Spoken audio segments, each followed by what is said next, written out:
Kalimera ke kalusurisete. Welcome to Kefalonia in Greece, which is where I find myself this week tasting some local wine. I've had a great time exploring Kefalonia. As you can see, it's an absolutely magnificent island on the Ionians. That's the Italian side of Greece. The weather is beautiful, the people are great, the food is absolutely fantastic. What's taken me by surprise is how good the wine is. You will have seen on last week's show some of the Kefalonian wine that I tried has been really, really good. But this week, although I'm in Greece, I'm actually trying some South African wine, and there's a good reason for it. The reason I'm in Greece is my son Aidan's christening. We had that at my family's village. My wife's family is Greek. We went to their village of Mavromati a couple of weeks ago, had my son's christening, and then came out here to celebrate in Kefalonia. And we brought with us the leftover wine from the christening, and that wine might look a little familiar to you because it was wine very kindly donated by a friend of mine, a guy by the name of Ernie Els. He sent wine through as a gift for my son's christening. It went down extremely well at that christening, but we managed to salvage a case or two, and I brought some of it along to try here in Greece. Ernie Els' Sauvignon Blanc and the Proprietor's Blend. Now, the red I'll get to in a moment. It's the white that's probably most appropriate for a summer's day here in Greece. You can hear the crickets going mad. They're chirping in Greek, but it's very similar to chirping in English. And they're set the backdrop alongside this absolutely magnificent ocean view for a tasting of the Sauvignon Blanc. Now, these are made in the Helderberg Mountains, or the grapes are from the Helderberg Mountains, and then put together by Louis Straden, who is the winemaker at Ernie Els, and he is an exceptional winemaker. We've tasted a fair amount of Ernie Els wine on the show so far, and his Sauvignon Blanc is a really good wine for a summer's day in somewhere like Greece. When we touched down here a few weeks ago, it was 43 degrees at 9:30 at night, so it can get a little warm.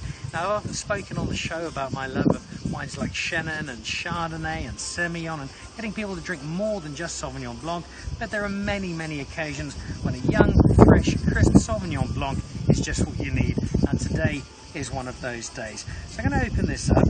It is a wine I've had a fair amount of in the past. It's a wine that disappeared at high speed at my son's christening.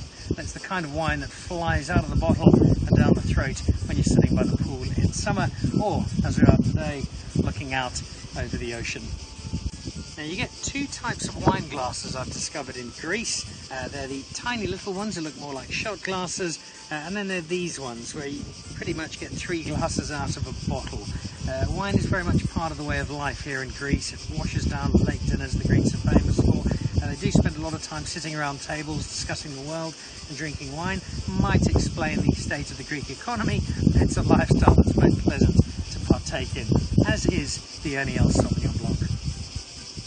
And straight away, those big gooseberry feels on the nose, lots of fresh fruit,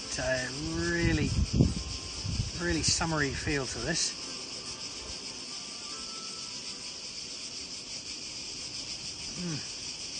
And just a little bit more citrus, almost a little bit of lime there as it goes down, nice and chilled. This has been in the fridge for a little while. It warms up pretty quickly here in Greece, so you need to make sure you keep it in the fridge and bring it out for small glasses in regular procession. And this is a really nice summer accompaniment.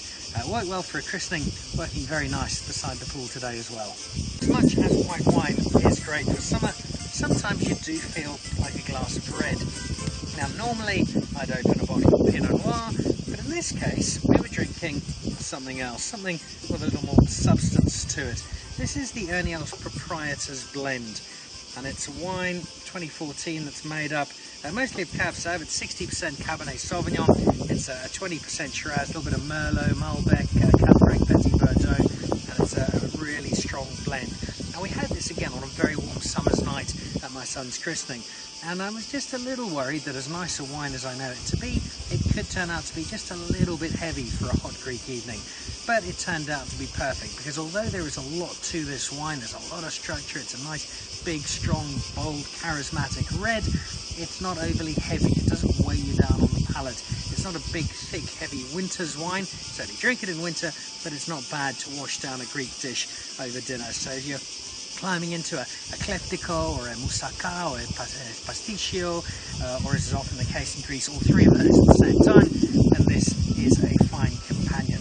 Now, it was opened for a little taste earlier on. If given it a couple of hours to find its feet. Isn't that just a glorious colour?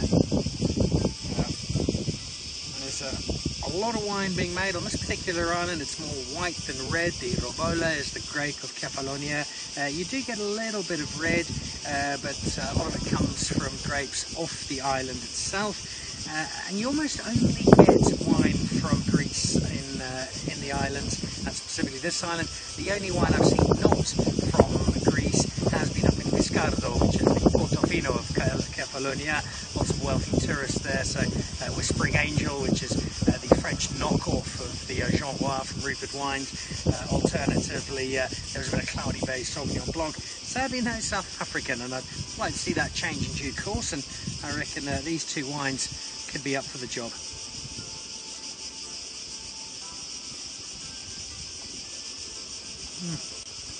That is lovely, and as much as you can taste the structure to it and a nice, rich, robust red fruit to it, you can also taste the potential. You know where it's going. You know that it's just 3 years old now. Give this another 5-6 years, and it's going to develop into something particularly special. Not that it isn't already very, very pleasant to drink. And if you're eating lamb, which of course is unusual in Greece, then you've got a pretty good partner to wash it down with. So although we're in Greece drinking some South African wine this week, a slightly shorter episode because I've got a beach to get to and a couple of beers to wash down the sunset, but I've also got a little bit of wine to see me through the rest of the day today. Ernie Els, thank you again very much for your most kind donation. Good luck for the rest of the golfing year, and well done on some splendid wine. Cheers.